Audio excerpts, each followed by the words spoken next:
Shalom, godly family yang dikasihi Tuhan. Mari kita menikmati teh hangat, teduhkan hati, hadirkan semangat dengan firman Tuhan yang terambil dari Yehezkiel pasal yang ke-11 ayat 14-25. Saya akan membacakan ayat yang ke-20 demikian. Supaya mereka hidup menurut segala ketetapanku dan peraturan-peraturanku dengan setia, maka mereka akan menjadi umatku dan aku akan menjadi Allah mereka. Amin. Judul teh hangat pagi hari ini adalah umat yang dipulihkan. Dalam konteks ini, umat pilihan Allah ada yang masih di Yerusalem, ada yang dibuang ke Babel atau diserakkan di bangsa-bangsa di luar Israel. Di sini orang-orang yang merasa dirinya tidak dibuang atau ada di Yerusalem menganggap bahwa tanah Israel itu adalah miliknya. Tetapi firman Tuhan juga mengatakan bahwa janjinya akan digenapi. Walaupun mereka ada dalam pembuangan, mereka akan dipulihkan, akan dipanggil kembali atau dipulangkan ke tanah leluhurnya, yaitu di Israel. Oleh karena itu, bagaimana umat yang dipulihkan ini bisa menikmati pemulihan dari Allah? Yaitu yang pertama, menjauhkan berhala. Di ayat 15, 18, dan 21. Umat Allah yang seharusnya menyembah Allah, yang telah membawa mereka keluar dari perbudakan dan melewati padang gurun dengan berbagai tantangan dan mukjizat, namun memiliki kecenderungan untuk menyembah berhala. Oleh karena itu, agar umat ini bisa menikmati bahwa Allah satu-satunya yang patut disembah dan menikmati berkat-berkat pemeliharaan bagi kehidupannya, mereka harus membuang berhala, menjauhkan diri dari berhala, dan menjadikan Allah satu-satunya Allah yang menjadi penyembahan dalam hidup mereka. Janji Allah tetap menyertai mereka. Bagi setiap umat yang tetap setia pada Allah, mereka bisa dan menikmati pemulihan. Itu yang pertama.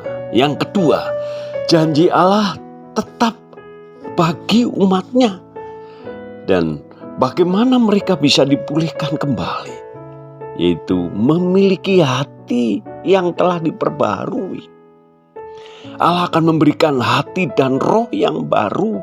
Hati yang keras akan diganti dengan hati yang lembut, dengan mengasihi Allah, sehingga bisa taat setia pada hukum Allah.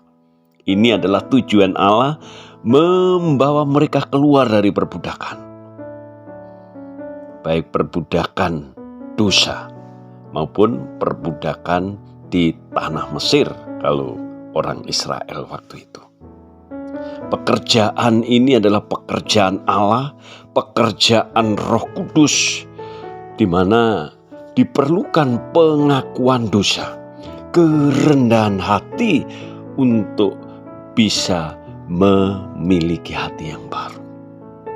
Meninggalkan dosa, Roh Kudus akan berdiam di dalam hati setiap orang pilihan, sehingga hidupnya diperbarui. Dan yang ketiga, hidup dalam perkenanan Tuhan.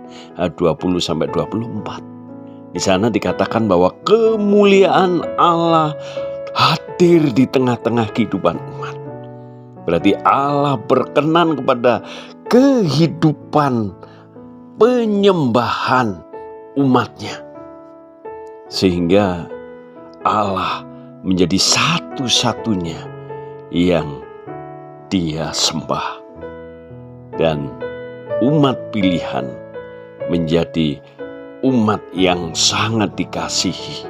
Jadi perkenanan yang dirindukan oleh setiap orang-orang yang dipilih, orang-orang yang dikasih Tuhan.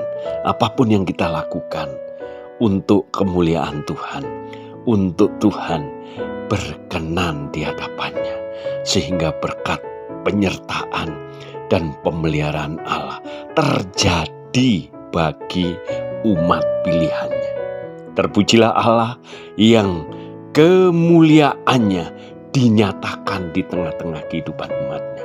Ketika perjalanan hidup saudara dan saya merasa berat dan banyak tantangan, mari kita melihat bahwa Allah akan menyatakan kemuliaannya di dalam hidup kita melalui pertolongannya, campur tangannya, sehingga hidup kita yang kita jalani berkenan di hadapannya.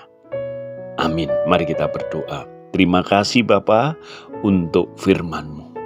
Kami rindu setiap kami diperbaharui. Baik kami memiliki hati yang taat, hati yang mengasihi Tuhan, dan apapun yang kami lakukan dalam hidup kami ada di dalam perkenanan Tuhan. Kuasa Allah bekerja dan memberkati setiap umat-Mu. Di dalam nama Tuhan Yesus kami berdoa. Haleluya. Amin.